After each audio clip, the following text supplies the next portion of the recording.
Started.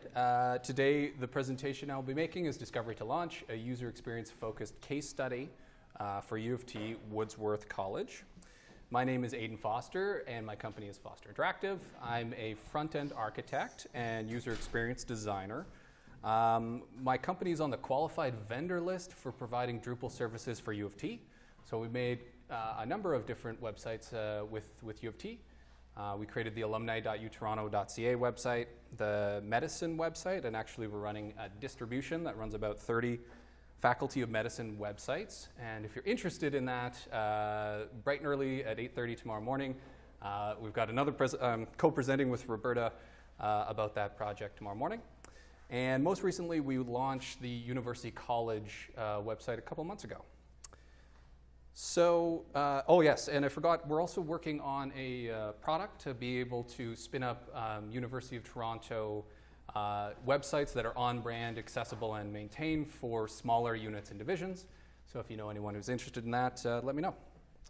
So today we are speaking about the Woodsworth College website. And so just to sort of give a quick tour of the site itself, I think it's I'm really happy with the look and feel of the website. It's got a lot of modern components in there. I think it's working really well. But today, the presentation I'm making is really to tell the story of the project and not to really focus on the end results. So I'm not going to dive deep into code or Drupal or anything like that. I'm going to be speaking about the journey with which we worked with our teams to getting to this website. So for this presentation, your mileage may vary. We always use these same basic principles on every project we work on. And my hope is that coming out of the presentation today, you can pick and choose a few pieces of our process and maybe bring them home into your own projects. So today what we'll be covering is the three phases of the project that we normally work through. Discovery and information architecture, user experience and design concept, and then speak a little bit about the website development methodology. But today's presentation is really going to focus on those first two. So to start off, I have to give a huge thanks to the folks at Woodsworth College for granting me permission to show you the deliverables, the user experience deliverables that we produced along the road. Most of our work that involves user experience, all these artifacts get locked up under non-disclosure agreements and never see the light of day. So I very much appreciate them giving me permission to show them to you guys. So Woodsworth College is part of the University of Toronto's college system. So if you're not from the University of Toronto, there's 5 colleges, and every student who enrolls in the University of Toronto has to be enrolled through one of those 5 colleges, whether they ever step foot in a building or not. They'll be affiliated with one of those colleges. The website itself has a pretty diverse audience, so we have to address students, alumni, and donors, and those audiences have very different needs with what they're seeking in our websites. And every college is a little bit different, and I think that one of the unique things about Woodsworth College that's worth noting is their focus on adult education programs. So we begin the project with a discovery sort of kickoff meeting and interviews with the stakeholders. And I really feel that my role in this project is to facilitate a balance between the stakeholders and their needs and goals, and as well keeping the end users' goals accounted for. So because the end users aren't at the table when we're making all the meetings, it's my job to make sure that their voice is still heard. So how this how this particular project was structured is we worked with a small core team of 3 folks, and we had we lucked out on this one. We had a really good core team to work with. We had a balance of tech-savvy folks and sort of political savvy member of the group, and I think that's a really important balance to strike with a core team working on a project. The reason being, you need to the sort of political savvy nature comes into it. When you're trying to collect input and understand the various stakeholder needs, you can ask too many questions or you can ask too few questions. And so that's where someone who really understands the inner workings of the organization is critical. We worked in 2-week sprints, so that means we'd have a big review meeting every 2 weeks, And at the beginning of that cycle, we would map out our goals for the 2 weeks, work on them, and then check in 2 weeks to see whether we accomplished all those goals. And actually with the core group, we had to check in every week as well. So we're meeting with this core group literally every week for 6 to 8 months of the project, or depending on the cycle, holidays and stuff in the middle there. Then every, 2 or 4 weeks, we'd meet with the entire larger group, which consisted of about 6 other units, student life, alumni, registrar, and then a couple different programs that are affiliated with Woodsworth College. And so, every once in a while we would sit down and review our progress with the larger group, making sure that we have everyone's feedback and input on the project as we work through it. So, an important part of the mix in this equation, we have a big kickoff meeting with everyone to explain the process, but then afterwards it became essential to have small one-on-one calls with the various stakeholder groups to really dive deep into what they needed in the project. And there's sort of a second reason for doing this as well, in that once you have those meetings with a big group of people, and they're great and you get lots of information out of them, but sometimes the louder voices at the table speak more, or someone's a little hesitant to express a concern they might have on the project in an open forum. So I find that those individual calls with the other groups were essential to actually drilling in on that, on those problems that they're facing. So the first deliverable that we work on in our project is to create personas. And so personas are fictitious persons that represent a group of your website's audience. And so in this case, we use the stakeholder interviews to create the personas. And in most projects, you actually want to be doing direct user research on people to interview them to create the personas. But in this case, because the stakeholders were the people who were answering like student calls and like frontline support people for these audiences, I felt it was a reasonable compromise on that. And so what we want to achieve with personas are really 3 things. We want to gain insights and empathy into our audience. We also use personas as a framework for disagreements amongst the working group.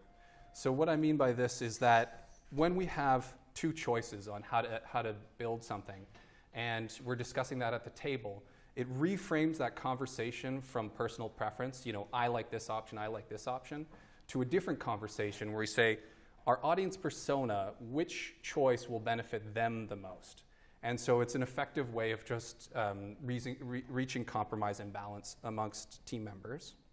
And then finally, the real goal that we want with user personas is to get their goals on the website. We need a concrete list of things that they're trying to achieve, and basically make a shopping list of the most important things that our users need to achieve in the website.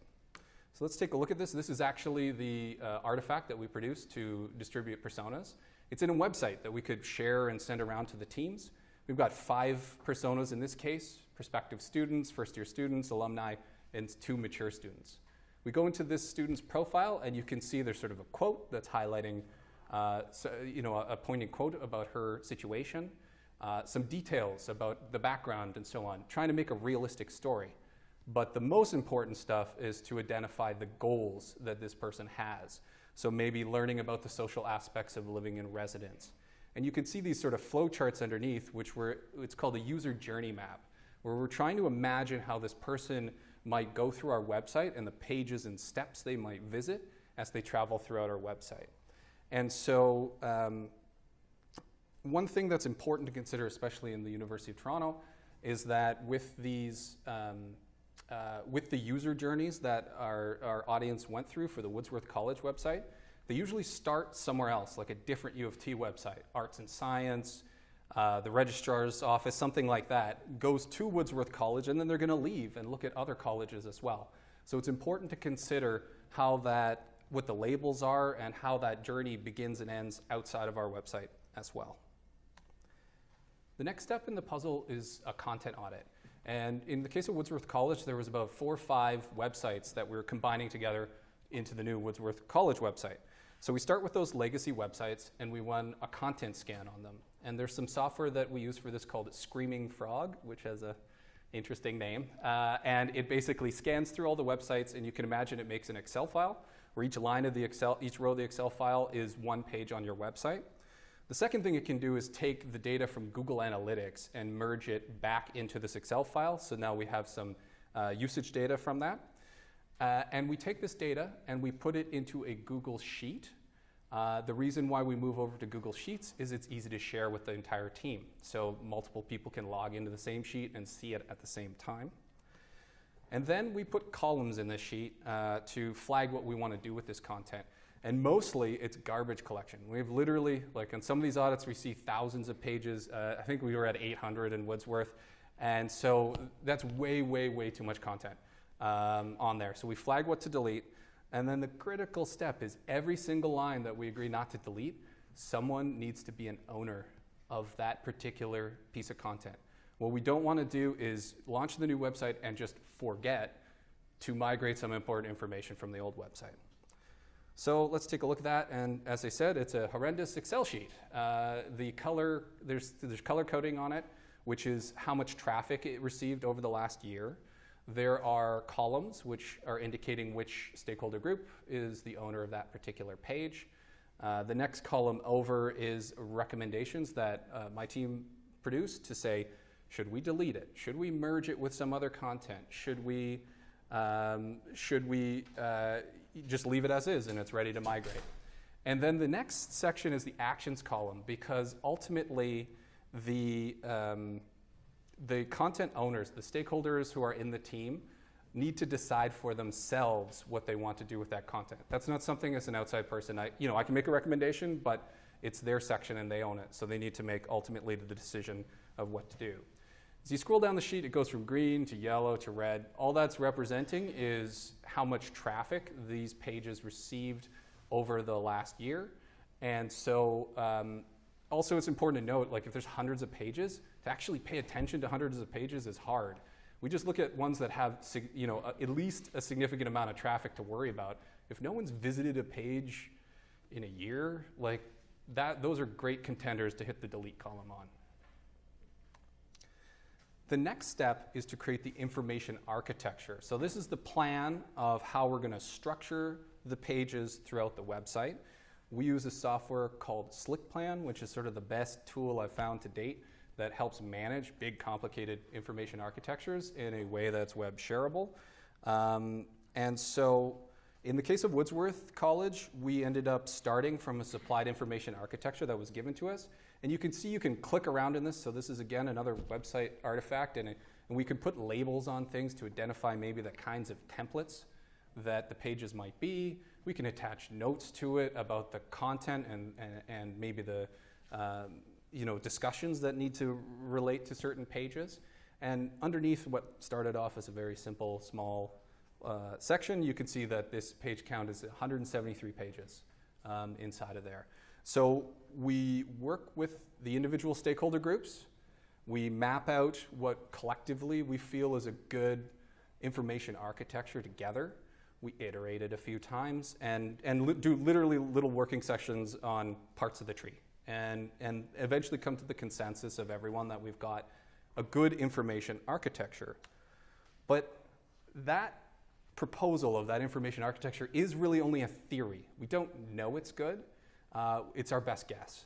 And so it's important to test our assumptions before we invest all the effort in building the website around a particular information architecture. So we started off with personas who had goals. Those goals are itemized. We sort of strip them out from the individual personas and put them into a big long list. And we rewrite them as tasks instead of, that persona is trying to accomplish this. We rewrite them into sort of the second person. You are trying to accomplish this. The next thing we do is we take that information architecture that we created collectively and we import it into a software tool that allows us to test our information architecture. And then we emailed a few hundred students in a few rounds of testing, and then they received an email saying, please help us make our website better. And you click on a link and it takes you to that survey tool. And then once they complete the survey, we close it, let it run for a couple days, close it. Well, I think we had like approximately 5–10% participation rate. And we'd end up with tests with like 30 to 50 people that had completed that round of testing. So what does this look like on the test side itself? So this, what we're looking at here, imagine the student receives an email, clicks on the link, and it opens up this website page, and it says, hey, can you help us with this study? They click continue to start the study, and then there's a task up top that says, find what extracurricular activities are available to students in residence at Woodsworth. So that is directly tied to one of the goals that we rewrote as a task. And you're presented with a navigation structure which has nothing in it other than the labels, and you just click around through the information architecture until you find the page you think you'd be able to find that information on, and you press I'd find it here. And so there's we do tests of about 7 or 8 is probably the right number of questions. We might have more questions than that we're actually testing, and the software will randomize them so that we get good coverage of those tests. And this is the results that come out of a test. So after running them, this is the output, and this data is incredibly useful. We're seeing all the tasks. Each pie chart represents a task someone tried to accomplish. Red is fails, green is succeeds on a particular task. And we can see many of them are doing well, and some of them are not doing well. So find how a Woodsworth graduate can become a mentor for a student was performing pretty poorly. And then I click on this, and we get a breakdown of the details of exactly where every test participant went in the information architecture visualized. So you can see down the sort of left-hand side of the path, home, community, alumni and donors, alumni mentorship program. That is the people who succeeded. That's where we expected them to go.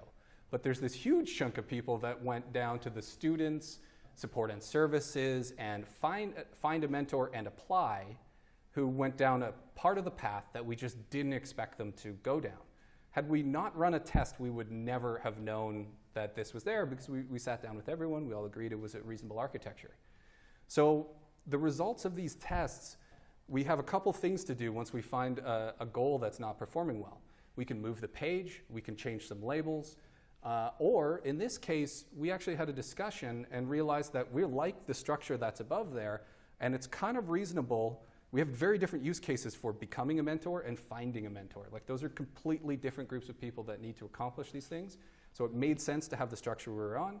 So instead of moving them around, we just put a note on the content side of things to make sure that we cross-linked between them. So it says, are you looking for a mentor on the apply to be a mentor page? So if they end up in the wrong section, or maybe Google search ends up putting them in the wrong section, they can find what they're looking for. Another interesting example that this testing showed was actually on the alumni website, where there was 2 reasonable arguments to, we've got donate and give, a super important critical task for the alumni website. Top right link. The proposal was to use donate because it's the sort of default that's always been done. And then the reasonable counter argument was use give, because there's a negative impression that was reported in some user research that showed that alumni feel that inbound requests are asking for money too much. So 2 good theories, like reasonable on both sides of the coin. We ran the test. Give performed like 25% worse than donate. Decision done. So that's where this kind of data can really help align folks in these kinds of choices. So now we have the user goals mapped out. We've got the content audit complete, and we have an information architecture that, after a few rounds of that testing, we improve it, run the test again, and eventually get to the point where we're happy with it. I think we ran about 3 or 4 rounds of testing on this one. Now we're ready to worry about the user interface and the design concept. So we start off with user interface wireframes. We use a software called Axior that creates interactive prototypes, not Azure, yeah, the Microsoft product. Axior that creates interactive prototypes that people can click around in. The purpose of creating wireframes is really 3 things. The first we need to figure out is, what is the best navigation pattern, meaning like literally the menu structure that can support our information architecture. The second is we have to figure out the building blocks that all the content in the website will be structured with. So literally the pieces that we can construct pages out of. You might think of that as web page templates as well. And the last thing is we can do user testing on interactive wireframes. And just like testing the information architecture, it's a good idea to test your wireframes as we go through a project. So here's an example of a wireframe. This is a low fidelity wireframe where you see big gray boxes that just map out kind of the home page of the website. And we're just identifying blocks of content in here, and that can frame enough of a discussion to figure out how to move things along in the site. Now, if you notice the navigation, though, we put a lot of effort in this wireframe to, it's actually a functional navigation. We can start seeing how the website's going to work, and that's sort of an important part of the puzzle for thinking, testing it out before you get into coding. And so this section now is what I'd say is a high fidelity wireframe. We're starting to think about content, put in some realistic information. The components are now like cards and lists of events and those kinds of things. You can start seeing the design starting to come together. But this whole time, we're still not introducing any branding or anything like that. This is really just layout. And in this case, the navigation structure, where there's the sticky nav once you go inside of a website, was something that we were testing at the time and ended up going with in the website itself. And you can imagine now, we take those same goals that we wrote for the user testing, and we sit someone down who's never seen these wireframes, and we say, find how you can become a mentor for as an alumni in Woodsworth College. And then we can watch people interact with this and see whether they're successful or whether they're failing, trying to accomplish those exact same goals on the wireframe. When it comes to user testing, I cannot recommend this book strongly enough, Steve Krug's Rocket Surgery Made Easy. So it is a short book, it is a funny book, and it's easy to understand. There's no technical anything in there. And what it will do is give you the tools you need to just run these quick and simple user tests with someone from across the hall who just hasn't seen the thing you're looking at. Like, that's all you need to do. Run 2 or 3 tests, and you will get incredibly valuable and actionable feedback out of just a few tests quickly. And so that's really what I'm advocating here, like not big formal focus groups, just quick, simple, do a quick test and move. And it's better to do a few quick tests and iterate your product than it is to do a big in-depth research focus group. So now we go through iterations, work with the stakeholder groups, map out the sections of the site, and this definitely evolves. The wireframes take a while to come together, but once we're pretty far through the wireframes, we're now at the point where we can begin a discussion about the creative look and feel for the website. And now creative is super subjective to the individual, so it is very easy in a democratic environment to just spin your wheels forever on design questions because they're subjective. So we introduce a process to try and help move things along and let people sort of discover and discuss creative in a focused way. So we have a kickoff meeting with all the stakeholders where, to prepare for this kickoff meeting, we collect some websites we like, we ask all of them for websites they like, and we just sit down together and have a discussion. We look at websites and discuss them. We also reviewed the U of T brand guidelines, and we also reviewed any of the Woodsworth digital marketing materials or print materials that they had in place, because people have made design decisions in the past, and we want to keep, people have put in work into those, so we want to get the benefits out of any of that work we can to frame this discussion moving forward. And so what we end up doing in that discussion is framing it under 4 topics. The first is typography, the second is color, the third is layout, and the fourth is imagery. So in this meeting, in the case for our meeting, we ended up talking about typography, and that's literally the fonts and so on. U of T does not have an official font for digital products. If you look at the brand standards guide, it makes some recommendations, and if you look at U of T websites, there's a whole bunch of different implementations. Trade Gothic, DIN, Open Sans, they're similar, but they're used in different websites. Color, there are brand standards for color, but in the brand standards for the University of Toronto, it outlines 7 tiers of compliance with the brand standards that go from very strict to very loose. And colleges are tier 5, so they can basically do whatever they want from a brand standards point of view. And so the purpose of this meeting is to set the boundaries of what we can explore with the creative and to set expectations for everyone on what the creative's going to look like. It also helps to have, the folks at the table, we're talking about very non-designer people are talking designer language. So it's helpful to have examples and let people sort of express what they like and don't like. And there'll be difference of opinion at the table, and you can have that conversation there and hopefully come to a resolution. So for example, what we ended up deciding for Woodsworth is there is a secondary color palette for U of T brand standards that not too many websites actually use. And we looked at it and talked about it, and everyone's like, we like these colors. So we ended up making a decision where one of the options we might explore is to actually take the secondary colors and make them more dominant in our layout relative to the U of T blue. Another discussion we had was, hey, let's just go with Open Sans. That's great. Decision done. Now we don't need to worry about these discussions, but maybe we'd consider a title font. And so we take that conversation and we actually codify it in a document which we review and get approved again. So it's a creative brief document. So later we say, okay, everyone, we talked at that meeting. This is what we agreed upon, and we map out some of these decisions. In the case of imagery and so on, for our project, we said, hey, maybe we look at illustration, maybe we look at color hits. Those kinds of things come out of that document. So our final creative, we ended up producing 2. This is the one that was selected. And we sort of had more a cutting edge, pushing the boundaries creative and a little bit more conservative option. We presented both, and it was super happy to see the team selecting the more cutting edge one, which was great. And so by framing what the expectations were, it makes creative approvals so much easier when expectations have been set with the group in 2 steps, like literally 2 different groups of meetings to set the stage for the 3rd meeting, which is actually reviewing the creative.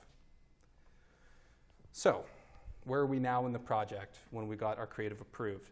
The content audit, the raw materials for the website we know about. The information architecture is mapped out. So we've got the raw materials. We know where we want to go. We've got the brand direction and the creative visual identity sort of mapped out. And we've got the structure mapped out in the wireframes. So I'm going to do a question for the room. Who here raise your hand if you've worked on a website project on any capacity on the team? Right. So keep your hand up if your website project did not launch on the original scheduled timeline that it was scheduled for. And keep your hand up if the reason that delay happened is because of content. Right? Okay, still quite a few. So in our experience, content is 99% of the problem for delays on site launches. And so to address this problem, we've started doing practice in our site builds called a content writing workshop. So about the time when we have creative approved, the wireframes have to be pretty far along, but maybe not done. They still might be evolving. We run a workshop with the stakeholders in the project because in most of the higher ed projects we work on, there's not like a dedicated writer that we have for the project. So the stakeholders, either themselves or on their teams, have people who are going to do the writing work themselves, and they've got a whole bunch of other jobs they need to do as well. And so we run a workshop to help sort of bootstrap this process so that we can start the writing. We don't wait until the website's done and then start the writing, or else it'll take forever. We want people to get started on the writing as soon as is feasible in the project. So we do a couple things in that workshop. We review an editorial style guide. So in the case of Woodsworth College, one of the stakeholders was amazing and sort of dove in on creating the editorial style guide based off of the arts and science style guide. And some of these things we review. So she had done that work, and we just reviewed it in this working session. So we're talking about verb tense, pronouns, gender pronouns, short form abbreviations. All this stuff is mapped out in this giant document. And the purpose of this is so that when you read 2 sections of the website that are written by completely different people at different times, they don't feel like they've been written by different people at different times. The next thing that we talk about is writing for accessibility. So you need to structure your titles correctly. You need to write good alt tags. Accessibility isn't just a code problem. It isn't just a design problem. Your content has to be in line with that. And then finally, we talk about the inverted pyramid writing style. So this is a little bit of journalism 101 sort of for the team. And the reason we do that is writing in an academic way and writing for the web are completely different. So normally in journalism and in web writing, you put your conclusion up front and bold at the top, your first most compelling piece of evidence next, and your second most compelling evidence after that. Very different than academic writing.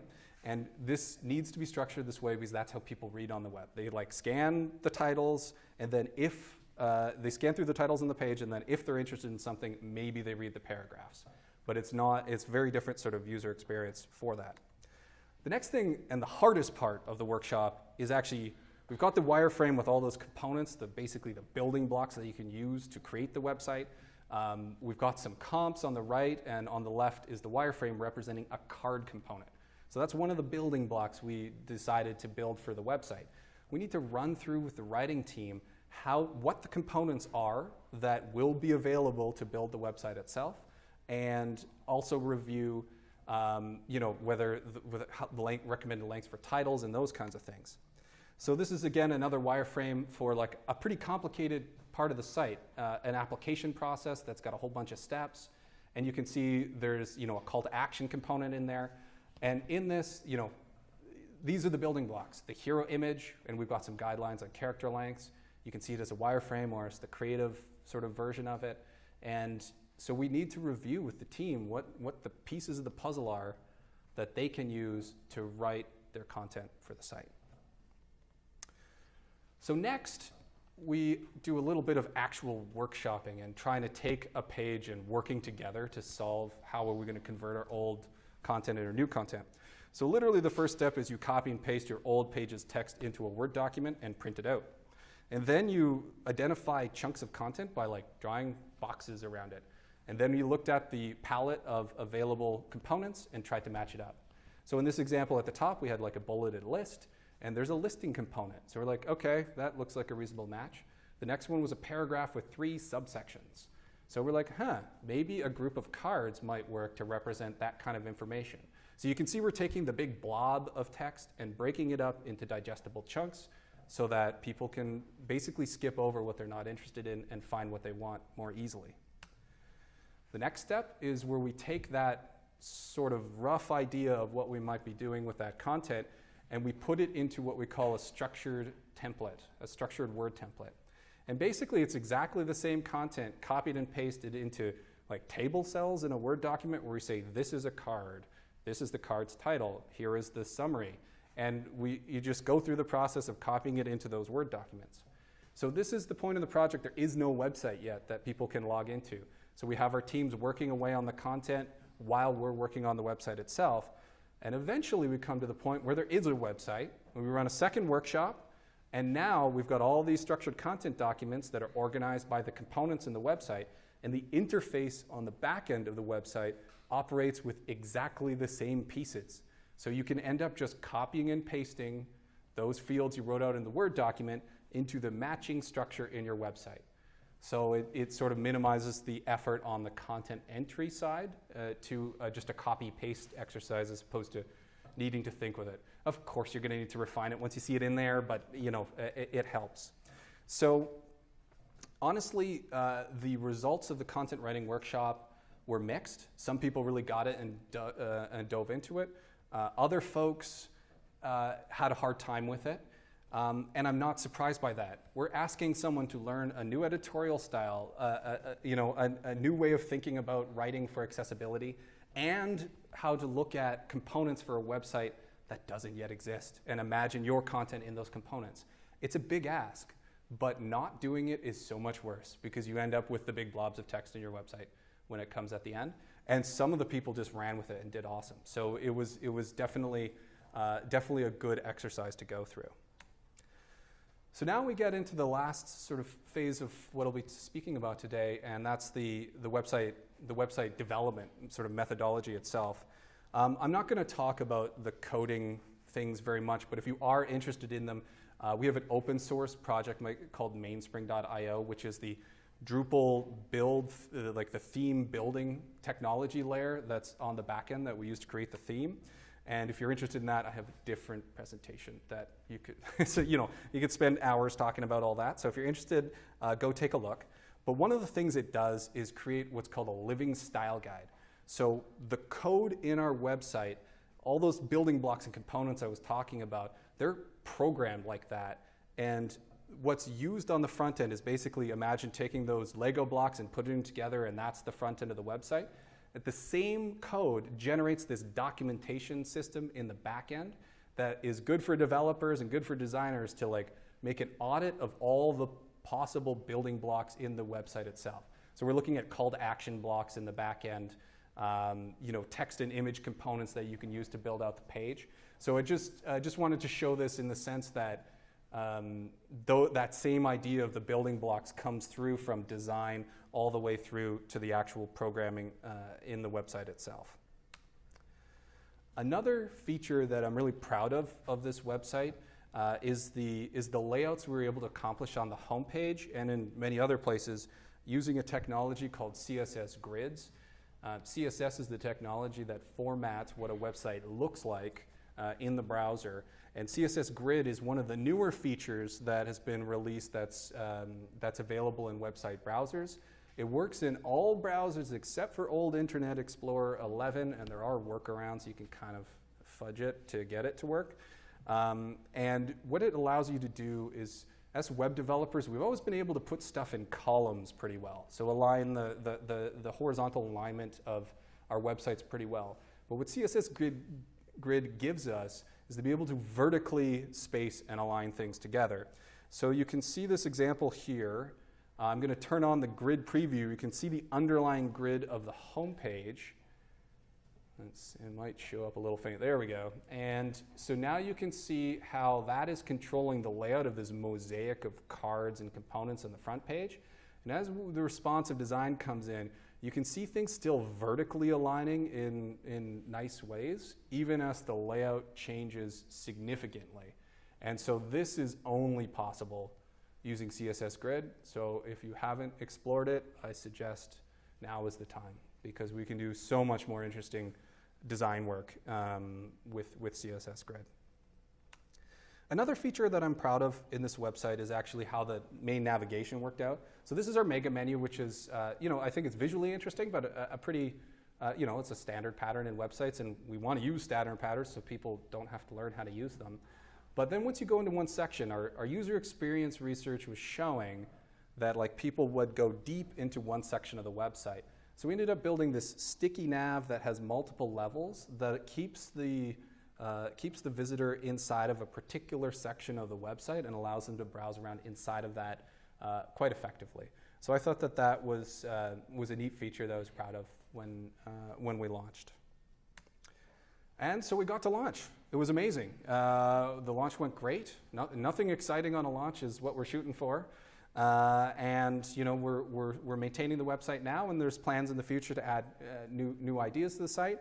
I would say that the key takeaways I'd like to leave with you are to be sure to keep your stakeholders involved early and often in the process.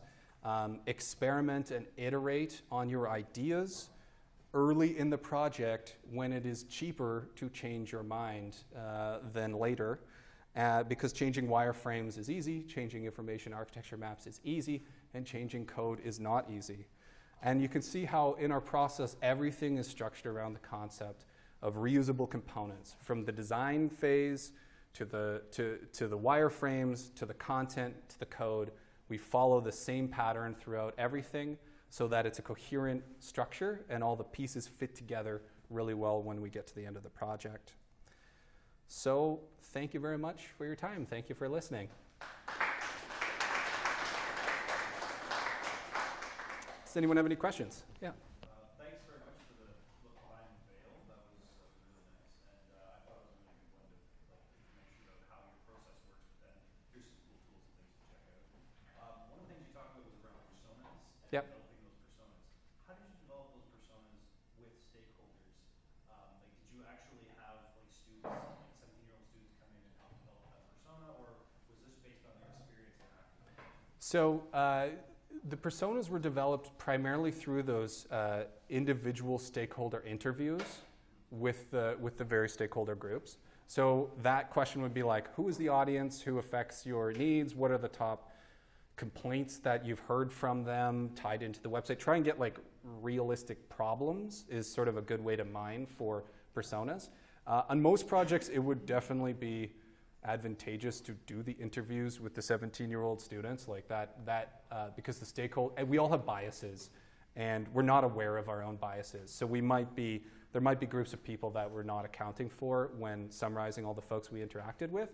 But in this case, as I said, these folks were the frontline support for all the challenges that came up. So I thought it was, we ended up with some good personas that were, you can kind of tell that when the goals and everything lines up later, you don't want to make, there is a risk of creating sort of fictitious, non-existent personas. But I don't think on this project that's, we were safely avoiding that. Yeah. So you mentioned that you did tree testing, and I was kind of curious in terms of the people or the students that you did outreach to. Was it trying to align to those personas of people who best fit the different characteristics, or was it just kind of a broad call? Yeah, that's a great question. So for running the tree tests, we had access to two broad groups, the alumni and the students. And the students we could segment by first year and everyone else. So it wasn't a direct analogy to our personas because we didn't really have enough of a pool to be able to say only 30-year-old or greater students reflecting the mature group, but we did do our best to segment out and did test separately groups of alumni versus students themselves.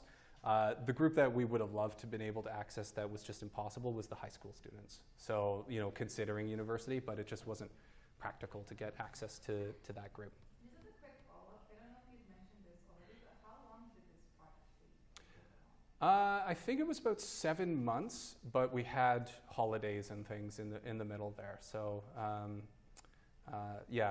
the information architecture testing and like that phase of it is actually like more than half to get through the decisions on what you're going to build, because once you get there, then you need a lot less feedback in individual groups. We can just get down to work and dive into web development.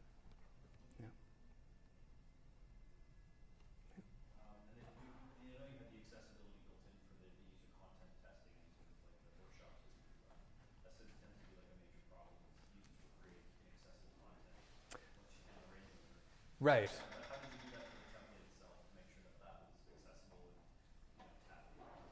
So just before we launch, you run accessibility audit on your website. And so that's a different sort of scanning software that scans through the website itself. You can't rely only on automated testing, but automating testing is really good for finding titles that are structured incorrectly and missing alt tags. It can't do things like find if the alt tags are nonsensical, that kind of thing a human being needs to do. So that's where the education part comes in. Because it's very normal for people to who haven't had any background in worrying about accessibility for the website to be like, okay, upload an image. The alt tag is required, and it's an event. So they might like write the name of the event as the alt tag for the image, but the image might be a group of people attending an event, and the alt tag should most certainly describe a group of people, at a social event, not the name of the event itself. Those kinds of things. Yeah. Great. Any other questions? Great. Thank you very much for listening.